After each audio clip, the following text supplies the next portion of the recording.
Kesal dengan pelaku korupsi MBG, Presiden Prabowo Subianto menyebut mereka biadab. Prabowo juga menilai para koruptor di tubuh MBG adalah orang-orang yang tidak memiliki nilai kemanusiaan. Saya menilai mereka yang mau korupsi dari makan untuk anak-anak ini adalah orang-orang biadab. Ini adalah orang-orang yang tidak pantas kita hormati. Nilai tambah. Kekesalan Presiden Prabowo Subianto kepada para pelaku korupsi MBG tidak terbendung. Menurutnya, selain tidak pantas dihormati, pelaku korupsi MBG adalah orang-orang biadab. Tidak hanya itu, Prabowo menilai para pelaku korupsi MBG adalah orang-orang yang tidak memiliki nilai kemanusiaan. Menurut saya ini sudah sama sekali tidak ada nilai kemanusiaan. Kemarahan Presiden beralasan, pasalnya program unggulan makan bergizi gratis disusupi para pelaku korupsi. Tidak tanggung-tanggung, pelakunya adalah para petinggi di Badan Gizi Nasional. Mereka adalah Dadan Hindayana, Kepala Badan Gizi Nasional, dan dua wakilnya, Sony Sonjaya juga Lodoik Pusung. Ketiganya disebut terlibat praktek jual beli titik dapur MBG hingga penjualan food tray. Belakangan, Kejagung juga menetapkan 4 tersangka lain dari pihak swasta, termasuk 1 orang jenderal polisi. Walaupun disusupi pelaku korupsi, Presiden tidak berhenti melanjutkan program makan bergizi gratis. Presiden lalu melantik Nani Estiang sebagai kepala bagian baru. Setelah Nani mengundurkan diri, kini Badan Gizi Nasional dinakodai pimpinan baru, yakni Sudaryono. Tim Liputan iNews melaporkan. Pemirsa, Presiden Prabowo Subianto menegaskan kesehatan rakyat Indonesia menjadi prioritas untuk memajukan bangsa. Salah satu yang akan diperbaiki adalah perbaikan puskesmas di seluruh daerah Indonesia. Puskesmas kita sudah puluhan tahun tidak diperbaiki. Puskesmas harus menjadi benteng pertama yang menjaga kesehatan bangsa. Puskesmas adalah pintu pertama negara ketika rakyat sakit. Di sanalah ibu memeriksa kandungan, bayi mendapat imunisasi, anak diperiksa pertumbuhannya, penyakit dideteksi sebelum menjadi lebih berat. Mulai tahun 2027 pemerintah akan merenovasi 10.000 puskesmas di 7.280 kecamatan di seluruh Indonesia. Setiap puskesmas akan memperoleh anggaran perbaikan sekitar 4 miliar rupiah. Tentunya daerah yang lebih terpencil, daerah yang lebih terluar dan tertinggal harus mendapat lebih. Selain itu, kita juga akan merenovasi dan membangun lebih baik lagi 514 laboratorium kesehatan masyarakat atau Labkesmas di 514 kabupaten dan kota di seluruh Indonesia. Program renovasi puskesmas dan Labkesmas ini harus selesai paling lambat pada tahun 2030. Rakyat tidak boleh menempuh perjalanan jauh hanya untuk memperoleh pelayanan kesehatan dasar. Negara harus hadir sedekat mungkin dengan tempat rakyat hidup. Untuk itu kita juga akan membuat ambulans udara dengan helikopter, dengan pesawat kecil yang bisa mendarat di lapangan-lapangan rumput, di lapangan-lapangan pasir, bisa mendarat di pinggir sungai, supaya tidak ada rakyat kita yang tidak bisa dievakuasi kalau dia sakit.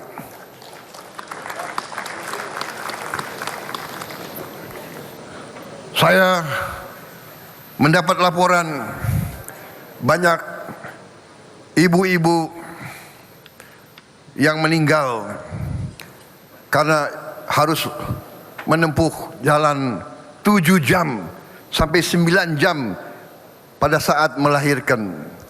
Pada saat sudah waktu mau pecah harus 9 jam karena tidak ada jalan yang baik, karena jembatan tidak bagus. Akhirnya banyak ibu-ibu meninggal di daerah-daerah yang tidak jauh dari ibu kota. Untuk itu, kita harus mencari terobosan inovatif. Salah satu jalan adalah ambulans udara, bahkan nanti juga tim dokter terbang. Kalau perlu, dokter yang terbang ke tempat rakyat sakit keras atau menghadapi bencana. Saudara kalian,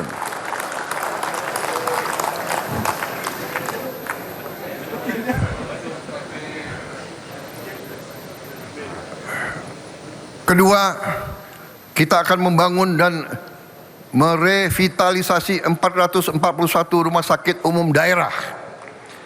Setiap dari 514 kabupaten dan kota kita harus memiliki rumah sakit yang canggih yang bisa menyelamatkan rakyat secepat mungkin.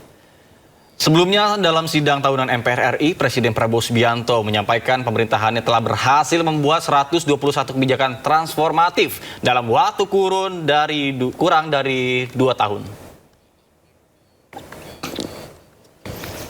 Pemirsa, dalam pidatonya pagi kemarin di Kompleks Parlemen Senayan, Jakarta, Presiden Prabowo Subianto menjabarkan kinerja pemerintahannya. Prabowo menyebut telah berhasil mengatasi masalah yang selama puluhan tahun tidak terselesaikan melalui keputusan yang berani dan melahirkan 121 kebijakan transformatif. Di antaranya melakukan swasembada pangan, program makan bergizi gratis, turunnya harga pupuk, peningkatan pertumbuhan ekonomi, nilai investasi yang terus meningkat, pembenahan BUMN hingga kenaikan gaji hakim.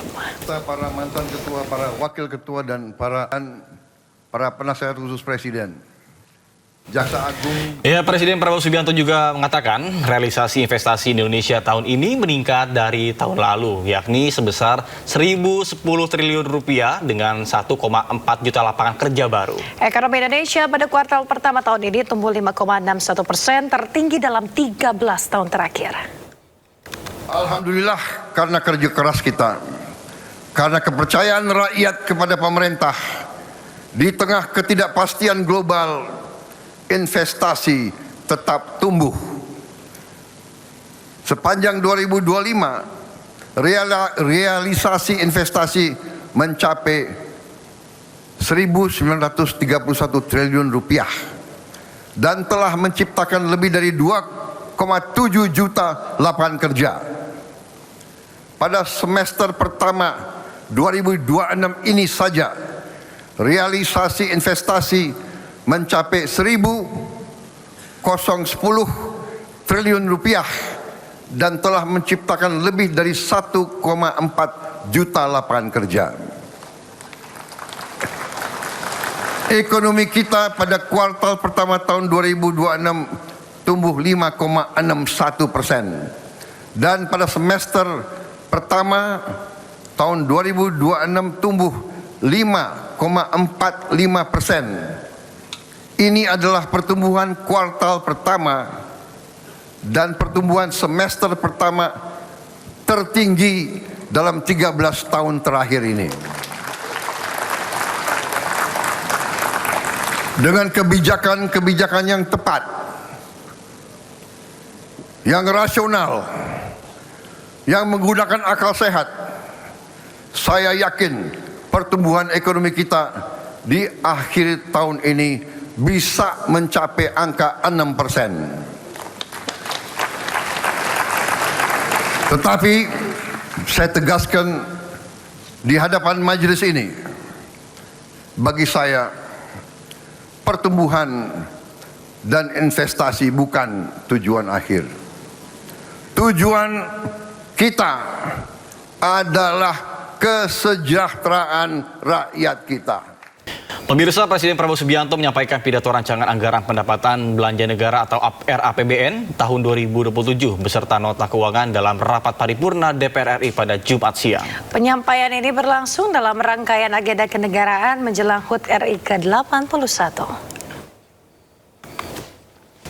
Pemirsa, penyampaian nota keuangan dan RAPBN 2027 ini memberikan gambaran mengenai arah anggaran pemerintahan Prabowo Gibran pada tahun ketiga.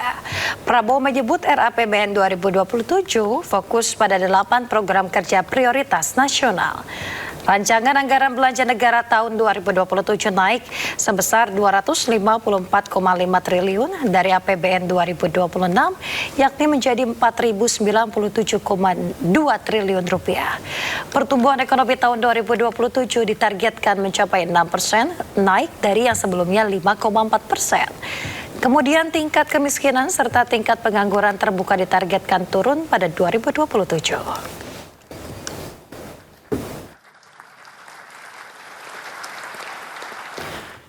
Presiden Prabowo Subianto menegaskan bahwa Indonesia harus berani menjadi penentu harga untuk komoditas strategis nasional dan menolak jika harganya diatur oleh negara lain. Hal itu disampaikan dalam pidato nota keuangan dan RAPBN 2027 di Kompleks Parlemen pada Jumat sore. Saya tidak mengerti di mana diajarkan ilmu ekonomi semacam ini. Kitanya punya barang, orang lain menentukan harganya. Saya bertanya kepada wakil-wakil rakyat, mau kita teruskan situasi seperti ini?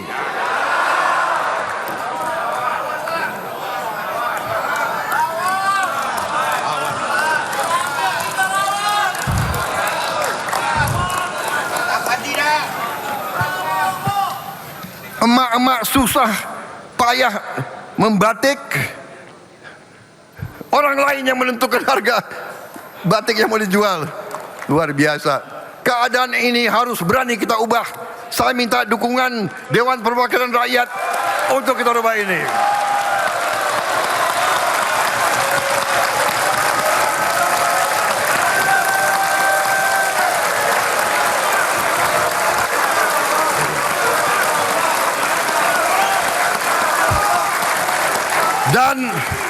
Dan saya katakan di sini, saya yakin saudara-saudara mendukung saya. Kalau mereka tidak mau bayar harga yang kita pasang, nggak usah beli. Lebih baik komoditas itu, nikel itu, timah itu, emas itu, semuanya biar di tanah untuk anak cucu kita.